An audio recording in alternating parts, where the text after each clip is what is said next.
So let's jump into this content and see exactly what's going on in the point and shoot universe. Has responded to the internet's claims that he is a rat. And the reason why people think he's a rat is because he told this story many years ago. He went on the internet and blabbermouthed this story about how he and Big U chased Future, the rapper, through the airport to collect a debt from him. And for those who don't know who Future is, Future's the guy that used to say, "I want to hold you down, put you in that race, you enjoy the town. Even when the roses die, you mesmerized by the flying sky. We gotta socialize and cherish times. This shit is deep." I used to love that song. We in a new Bentley truck, new Bentley truck. Oh. We playing Abu Dhabi. We go to Abu Dhabi. Party. How about it's my private party? Love. I pull up in that Lamborghini, the doors in the sky. And so listen to this clip of Jack. I used to love. Ooh. We in that new Bentley truck, new Bentley truck. Twins, what y'all doing? 100 talking about chasing this guy through the airport. I said, hey, homie, you got that money for tricky, take off. I'm chasing over the dead homies. No. So Jack 100 claims that he was collecting a debt and he was chasing Future through the airport and that Future was scared. And then he threw the phone to Jack 100 with Stunna, which that's Birdman. Broke the phone at on speaker. He say, "Wack, it's me, Stunna." Shout out to Point and Shoot, man, putting it together. And he says that him and Birdman worked something out. They worked out a deal to where Birdman covered the debt and Future was allowed to walk away without being chased further. Leave it be. You got my word, whatever the debt is. So he tells this story on the internet. Well, that was a few years ago. Now today, this same story is being used in an indictment against Big Useless. And that's where it makes it extremely interesting, because how is it that Wack is being let go, but Big U is being charged for what Wack said? Interesting. Which brings us to this current mystery, which is why is Jack 100 not being charged with anything if he was involved in these acts that Big U is being charged with? This is one of the greatest mysteries. I mean, in this RICO indictment, there are 19 defendants. What? Not one of them are Jack 100, but Jack 100 is describing these things and having firsthand information about these shakedowns. And he specifically inserts himself. He says, we this, we that, our. He uses the language that you would use if you were personally involved. It's not like he was saying they did this, they did that. That was like, it was a real table at one time to where we knew what was going on, knew everywhere, in every region, to where we knew what was going on, right? And we was going to move it if we saw you. And our squad knew if they saw you at the lounge or a club. Yeah, you probably shouldn't be admitting these types of things on the internet because this is illegal. There's times when it's like, hey, boy, I ain't going to say no name. Such and such at the club, lock him down. Them was go over there 20 deep to their VIP. Tell the security they don't pay you enough for what is here. Look, continue to have your drinks. If y'all cool, ain't nobody moving out. Ain't nobody moving out the club. So he's admitting to doing all this, and so it's like, if the, it's not like just Big U's getting charged. 19 people are getting charged around Big U. Why don't the feds have anything on Wack and 100? That makes no sense. And that's why people think that he's a zesty, cheesy rat at this point. So let's hear his response to all of this. Buddy. All right. It's been a week, huh? Who? No, Feds are cracking down on you. You can't be chasing Future Hendrix around. And it just kind of makes you wonder again, like, how is this nigga not incarcerated? Like, throughout all this, no charges come up? Not one? Like, none? Okay. Airport, buddy. Yo, that's crazy. You know what? I read that. One of his I know which one of his homies did it. You're getting your just desserts. No, this real shit. You were there. No, You did it. You did it. No, but the crazy part about it is one of his homies told the feds that. So Jack 100 is blaming some random person that he says was also there. What? But was he the one chasing Future like you? And was he the one negotiating the terms of Future's safety like you say that you were? That's not even a good excuse, because if that's true, then his testimony online that he spewed online when he blabbermouthed about this whole event, that's going to be played in court for sure. I mean, if that's not helping the state's case, then I don't know what would. Let's hear a little bit more of this. There's no way they can say that. And what was your involvement in this then? I mean, I talked to Future. But you're mentioned in the paperwork? I'm not mentioning. What did you say to? But then why? It's crazy that you're not mentioning the paperwork. That is the most astonishing thing about this that you're not in the paperwork. Is everybody putting your name in it? Because I told this story years ago. Oh, yeah. I told the story years ago. Okay. Right? So they're saying, oh, this is what Wack said. So in their head, if you go listen, Wack always said, Big U didn't do shit. Right. He stayed behind. So for them to have some shit in there, unless a whole nother situation happened. Right. That I don't know about. But Future was not touched, assaulted, nothing. Okay. It was a conversation. A little jog. Little try. Chase after him a little bit. It was a little try. Okay, so the story is changing here. What? Little try. Chase after him a little bit. It was a little try. That money for Tricky take off. I'm chasing them on the dead homie. All right, so the record will reflect So I'm chasing them on the dead homies. Well, yeah, there it goes. that Jack 100 put on the dead homies that he chased Future through the airport, and then later he said that that wasn't true.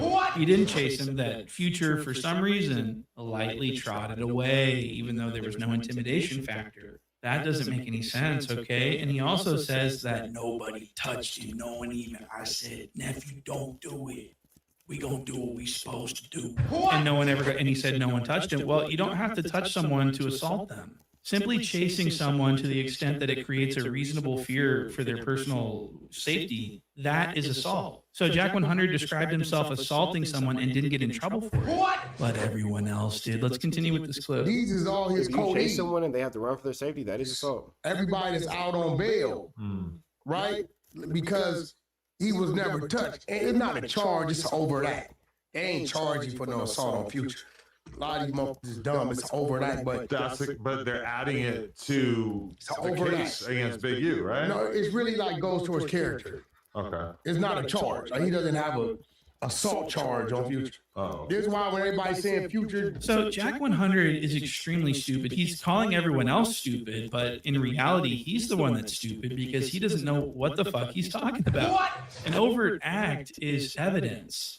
An overt act is something that is listed as evidence to support a conspiracy charge. It's straight up evidence. Okay, this isn't nothing. And not only is he very stupid, he can't fucking read either because A he's lot of these dudes don't know the definition of an overt act, or they'll hear somebody on No Jumper read the definition, and then they have a basic lack of understanding of not only the English language but legal term and legal jargon. So then they'll tell you guys what they think it is, and then they'll get it wrong, and then now we're all just walking around with the wrong idea of what an overt act is. So that is a thing, and that keeps happening. So yeah. saying as soon as I seen he was assaulted, that's when I knew that we wasn't going. He wasn't. It doesn't even say that. So he can't even fucking read. And he's calling everyone else stupid. He's calling everyone bozos. but when I seen he was assaulted, I said one of his homeboys, all that shit, bro. One of his homeboys and took that, and he's gonna take the stand and testify to that. He can't testify. He was See what I mean? They'll just get on here and start saying anything. The paper will be in front of them, and they'll just say something totally different. there, cause that's where it's up at. But I don't think he's gonna be testifying because it's an overt act. So Jack 100 thought he was going to confuse everyone into believing that this is no big deal by saying it's an overt act. It don't got nothing to do with it. I don't even know that dude. I don't know him. I told him it was an overt act. We did what we supposed to do. It was an overt act. Now, I wonder if Point and Shoot is going to show the content that I sent him about the paperwork of Big U actually being charged with assault that started off as an overt act. It was, and so it's like, yeah, an overt act is evidence, you stupid fuck. You stupid man. An overt act is simply evidence that supports a charge. It's not the charge itself. It's the evidence of the charge. But for some reason, a lot of people are having trouble understanding this. Like, what is an overt act? What is an overt act? How is he being charged?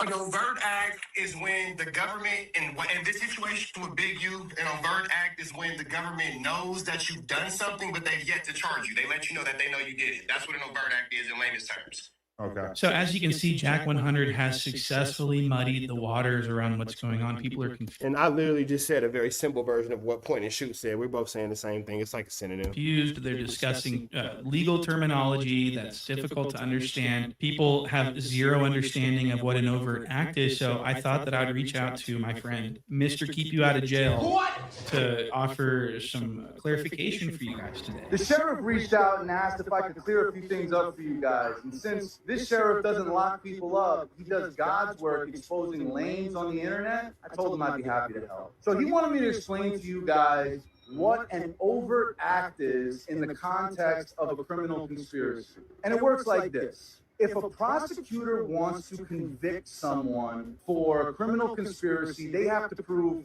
three things. One, they have to prove the existence of an agreement between two or more people to commit a crime. Two, they have to prove intent to actually carry out the crime. They have to prove that it wasn't just idle chatter. They were actually intending to carry out this criminal conspiracy. And three, they have to prove an overt act in furtherance of the criminal conspiracy. So, for example, let's say you and a friend decided to rob a bank. You picked out a specific bank at a specific time, and you decided that you wanted to wear Halloween masks to disguise your identity. The agreement to rob the bank is the first element. When you picked out... That's where the conspiracy lies in. The agreement to rob the bank right there is enough to get you a conspiracy. A specific location at a specific time, that demonstrates the intent. And the second that one of you goes and buys a Halloween mask,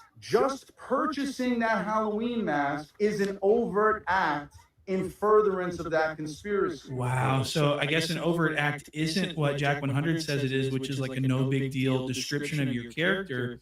This lawyer says that an overt act is crucial evidence that is needed to satisfy the elements of a conspiracy charge, or else they don't have any case. It's the same thing with like a murder for hire plot. Simply Shout out to the Tiger King, man. hiring. Karen fucking Baskin, bro. It's always Karen fucking Baskin, bro.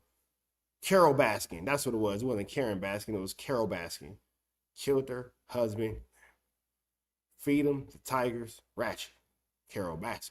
The guy over the phone isn't enough. You need an overt act. So that's why they always have the fake hitman go sit in the car with the person and say, do you really want to do this? And they actually went and got money out of the bank. These are overt acts that stack up, that show that you were actually going to commit the crime that you conspired to commit. So I really Evidence that they hit you with. hope that this clears things up for everyone. And so WACK100 is named in an overt act, which is evidence that's being used in a RICO against Big Useless. So now all we have to do is sit back and wait for the evidence to flow from the discovery so we can find out exactly where this evidence is coming from and exactly what WACK100's involvement is with this case. Because I think he's an actual confidential informant. I think that he's a paid informant for the government. And I think he knows that he can't really get in trouble for a whole lot. He's pretty much there as a plant, I think. I think he's like an agent that's like... That nigga Wack, man. That nigga Wack, man. He came in to infiltrate. That's undercover brother.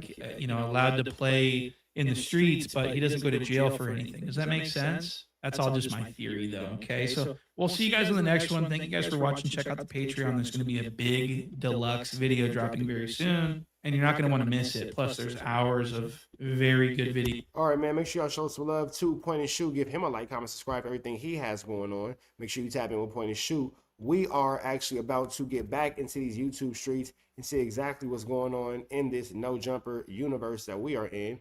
Let's get back.